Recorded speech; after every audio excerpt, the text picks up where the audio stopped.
You've seen it, you've probably felt it. For years, Washington's housing market has felt like a runaway train, with prices just getting crazier and crazier. A lot of people have been completely priced out. But what if that train is about to slam on the brakes? Today, we're digging into a data-driven analysis that flags 10 Washington cities that could be on the brink of a major housing price correction by 2026. Let's get right into it. All right, so here's our game plan. First, we're going to look at the big picture, the warning signs popping up all over the state. Then, we'll break down two key patterns of risk, what the analysis calls the aspiration bubble cities and the super vulnerable tech hubs. From there, we'll zoom in on the epicenter right around Seattle, and then, most importantly, we'll talk about what this all means for you. Okay, before we start naming names, we really have to get a handle on the statewide picture. Because, these city-specific problems don't happen in a vacuum. The conditions for a major correction, according to this analysis, are already starting to appear all across Washington. So here's red flag number one, a 21% jump in the number of homes for sale compared to last year. That is a huge signal. It tells you that supply is starting to seriously flood the market. More and more sellers are trying to cash out, which leads to the big question. Is anyone actually buying? Well, this slide answers that with a pretty clear nope. While the number of homes for sale is surging, actual sales have dropped by 4.5%. When you put those two numbers together, you get the classic recipe for a downturn. Way more supply and a lot less demand. The market is definitely losing steam. And this quote from the source really drives the point home. The argument here is that this isn't just some small, normal market cooldown. No, it's a fundamental shift that is probably going to blindside a lot of homeowners and potential buyers who just aren't paying close enough attention. All right, let's dig into our first major pattern of risk. The analysis calls it the aspiration bubble. These are cities where home prices just exploded based on a dream. The idea that the remote work boom was permanent, instead of the actual economic reality of the local job market. Well, it looks like that dream is starting to fade. And Spokane is presented as the poster child for this whole phenomenon. The city's housing market basically bet the farm on the idea that it would be this permanent, affordable haven for remote workers escaping Seattle's prices. And yeah, prices shot up, but the local economy just never caught up. So here's the first piece of the puzzle.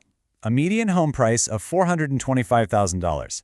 Now that's after a mind-boggling 67% increase since just 2020.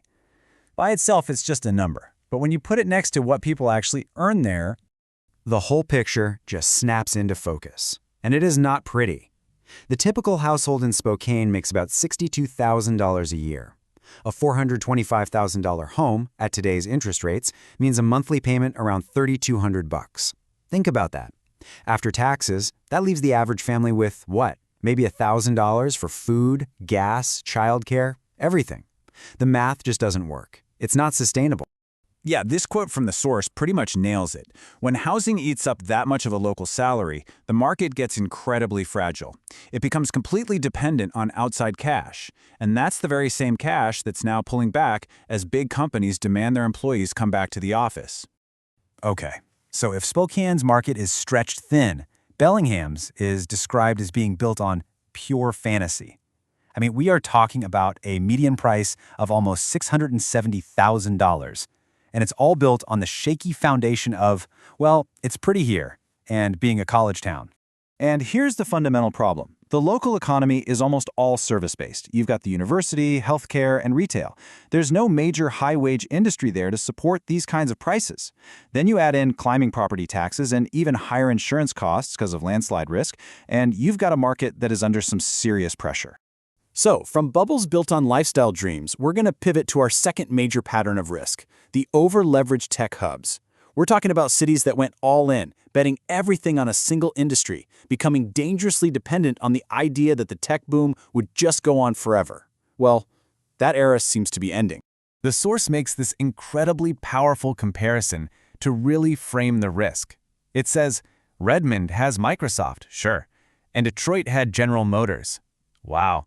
That's a pretty stark reminder of just how vulnerable a single-employer economy can be, drawing a direct line to one of the most famous economic collapses in American history.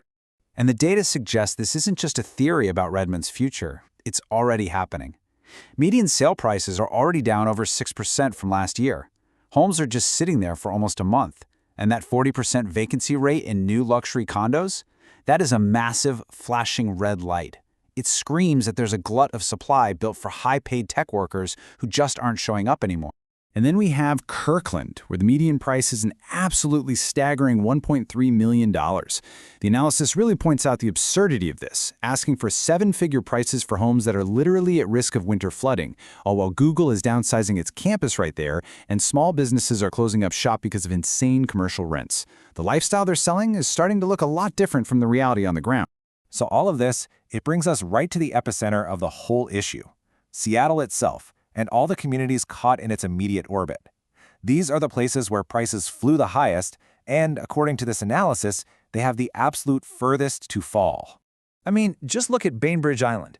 Its entire market, its whole appeal, hinges on one thing: the ferry system. But that system is described as basically falling apart. It's running at 60% capacity, and service cuts are on the way. You literally have multi-million-dollar homes being held hostage by failing infrastructure. Now, over in Bellevue, the problem is overbuilding. A 35% vacancy rate in its downtown high-rises, that tells you everything you need to know.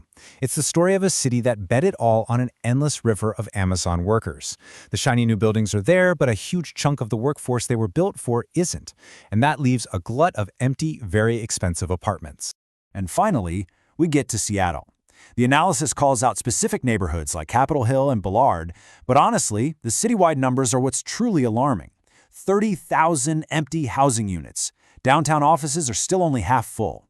These are not signs of a healthy, thriving city. They're signs of a core that is hollowing out, and that completely undermines the justification for its insane property values. Okay, so after looking at all this data, from Spokane all the way to Seattle, what's the bottom line? What's the real takeaway here? Well, the analysis boils all these market trends down into a very personal, very actionable conclusion. The source keeps coming back to this term, house poor.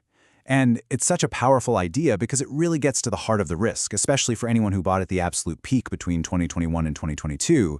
It's that danger of, yeah, you got the house, but you've sacrificed your financial freedom, your quality of life, to a mortgage that's just way too big.